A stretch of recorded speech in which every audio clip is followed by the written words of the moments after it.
Watuhumiwa waliokamatwa na mirungi hii ni watuhumiwa 4, watuhumiwa 3 wakiwa wa kike na 1 wa kiume. Wafahamu kabisa kwamba Igunga sio salama kwao. Watakapotamani au watakaposubutu tu kupitisha biashara kama hizi katika wilaya yetu, wajue kabisa watakutana na mkono wa sheria.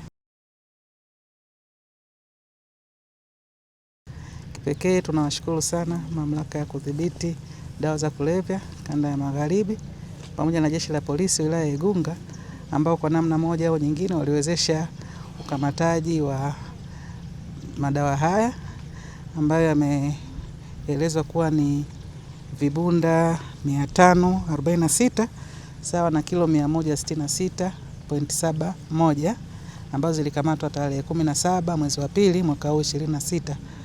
Kwa hiyo wahusika wamefanya kazi yao vizuri, na kwa mujibu wa sheria, kwa sababu kesi bado inaendelea, hivi kama vidhibiti imetolewa oda kwamba viteketezwe, na zoezi hilo limefanyika mbele yetu sote tukishuhudia.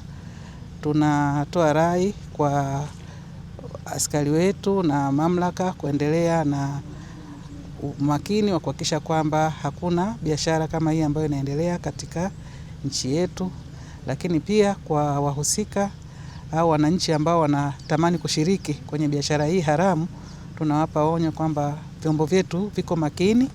Watakapojihusisha tu kwenye shughuli kama hiyo, basi waamini kabisa kwamba watakutwa na mkono wa sheria. Ni muhimu watu wakajihusisha katika shughuli halali za kujipatia kipato kuliko kushiriki kwenye biashara hii haramu ambayo mwisho wake sio mwema kwao, lakini pia kwa jamii ile ambayo wanaiuzia, maana yake kiafya, kiuchumi haileti mustakabali mzuri katika maisha ya mwanadamu. Operesheni zetu endelevu, na maana wafahamu kabisa kwamba Igunga sio salama kwao. Watakapotamani au watakaposubutu tu kupitisha biashara kama hizi katika wilaya yetu, wajue kabisa watakutana na mkono wa sheria. Kwa hiyo tunashukuru, zoezi limeenda vizuri, tumefikia tamati, lakini iwe fundisho kwa wale waliofanya hivyo, lakini na wanaofikiria kufanya hivyo. Lakini pongezi nyingi kwa mamlaka pamoja na jeshi letu la polisi kwa jitihada ambazo wamezifanya kuwezesha kukamata na hatimaye kufikia hatua hii leo ambayo tumefikia. Nashukuru sana.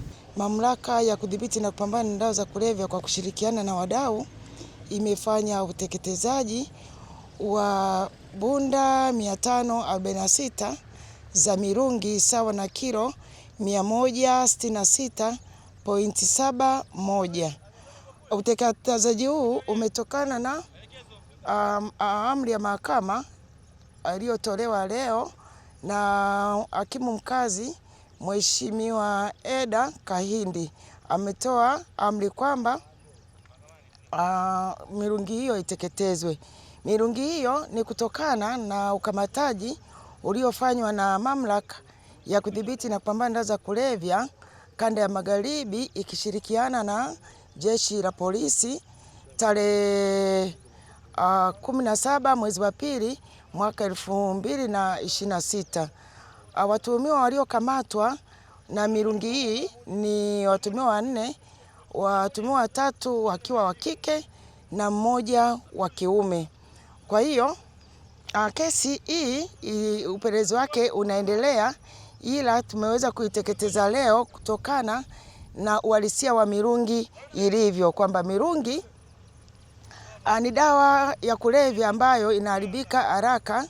Kwa hiyo uhifadhi wake ni mgumu na ingekuwa ni hatari kwa afya za watunzaji. Kwa hiyo tumeweza kuteketeza, na tunashukuru Mheshimiwa Mkuu wa Wilaya amekuja na kuu yake, wote wamehudhuria, tumefanya uteketezaji huu.